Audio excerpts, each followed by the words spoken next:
Prologue. The letter. The Scottish Highlands had a way of remembering footsteps long after the walker had gone. When Maeve Callahan arrived at Wraithmoor Hill for the first time in 15 years, the wind greeted her as though it knew her name. She stood beside her rental car, staring up at the silhouette of the old house, her mother's childhood home, perched above the moors like a dark crown. Windows black as forgetting. Stones old enough to have opinions. She wasn't meant to return.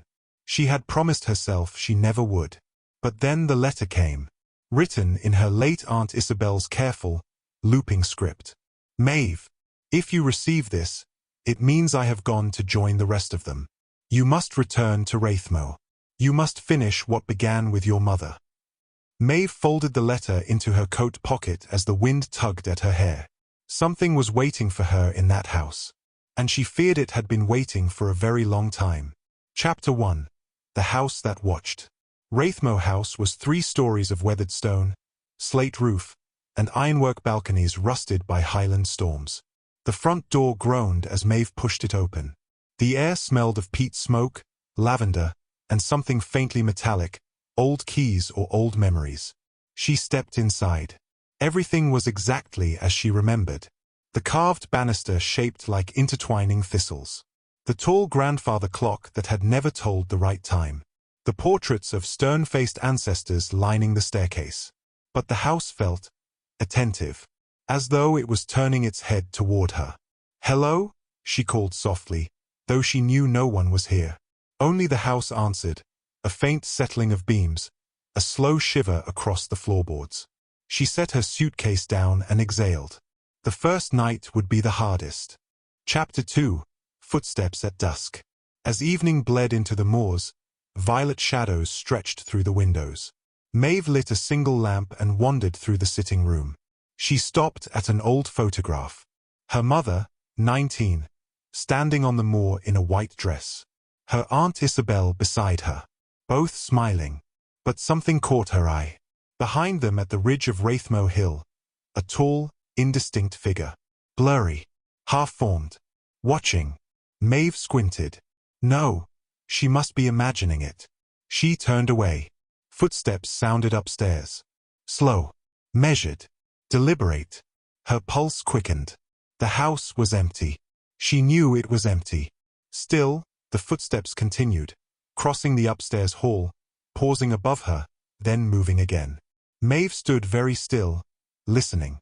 They weren't the frantic footsteps of mice or the groaning of old pipes. These were human. And they were pacing. Just as someone used to pace in this house many years ago. Aunt Isabel? The footsteps stopped. Silence pooled through the house like cold water. Chapter 3. The Journal. The next morning Maeve found Isabel's journal placed neatly on her mother's old chaise, though she didn't remember seeing it there the night before. The leather cover was worn smooth by years of handling. Inside, the handwriting was elegant and steady. There is someone in this house. Not flesh. Not shadow. Something in between. Maeve swallowed. She turned the page.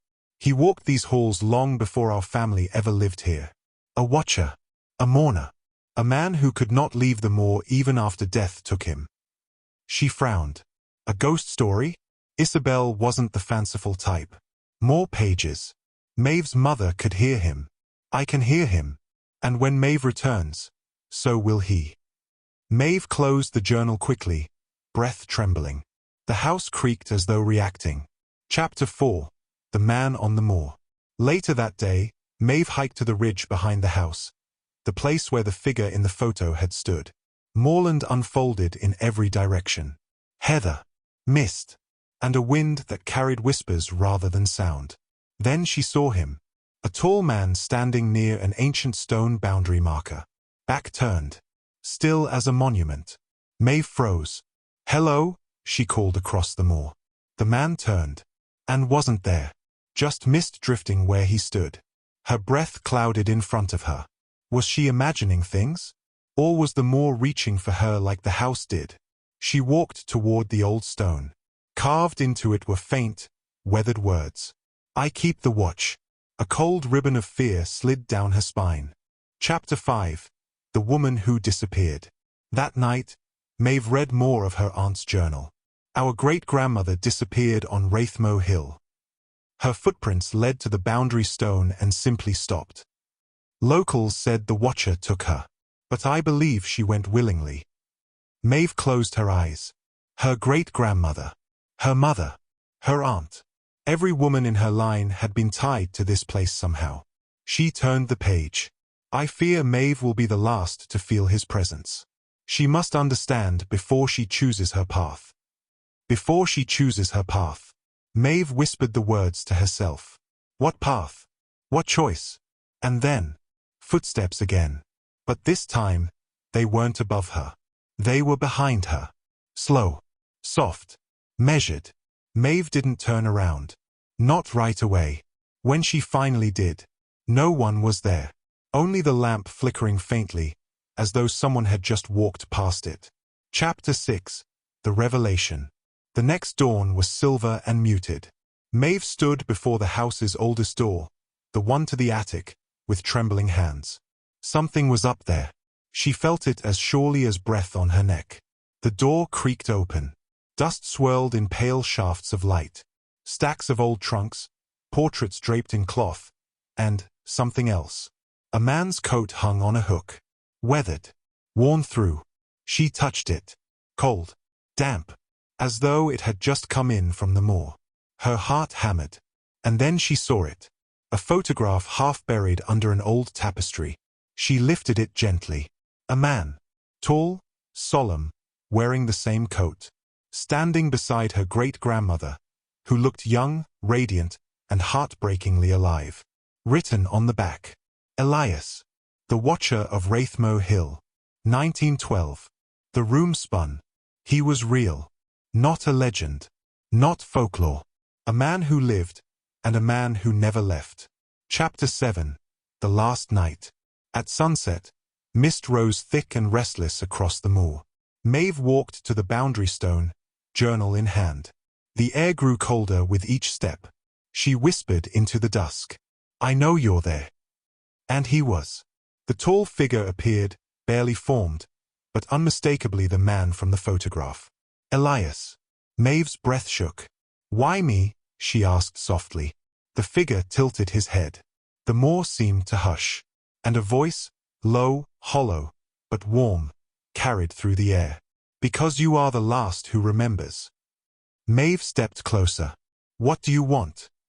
The figure's outline flickered like candlelight in wind. The house, the moor, they keep echoes. Your family heard them. But you can answer them. She shook her head. I don't understand. Elias's form brightened. Your great-grandmother chose to stay. Your mother chose to leave. Your aunt watched over the house. Now you must choose. Choose what? Whether the watch continues, or ends with you. The wind stills. The heather quiets. Maeve's heart aches with a strange, bittersweet grief. She understood now. Wraithmoor wasn't haunted. It was remembering. And it needed a keeper. Chapter 8. Maeve's Choice. Maeve looked back at the old house silhouetted against the dying light. She thought of her lonely flat in the city. Sterile, quiet, without history. She thought of her mother's silence on all things Wraithmoor. She thought of Isabel, tending the house alone for decades. And she thought of Elias, the man who had spent eternity watching. Her throat tightened. She stepped forward. I'll stay, she whispered. The moor exhaled. Elias bowed his head. The heather swayed in a slow, spiraling pattern, as though welcoming her. And the air around her warmed. Light, soft, golden, ancestral, wrapped around her form. She felt it enter her bones. Her breath. Her memory. The watch would continue. Not as a burden, but as a belonging. Epilogue. The New Watcher. People say that if you walk near Wraithmoor House at dusk, you'll see a woman standing at the ridge. Lantern in hand. Hair pulled by the Highland wind. Eyes soft and knowing. Sometimes she walks the boundary of the hill, whispering softly into the mist. Sometimes she stands beside the old stone where footprints once ended. And sometimes, rarely, you'll see a tall man beside her. Not quite solid. Not quite light. the former watcher, and the new one, both keeping the hill. Both kept by it. Maeve Callahan, the watcher of Wraithmoor Hill, walks where the living and the remembered meet. And the more walks with her,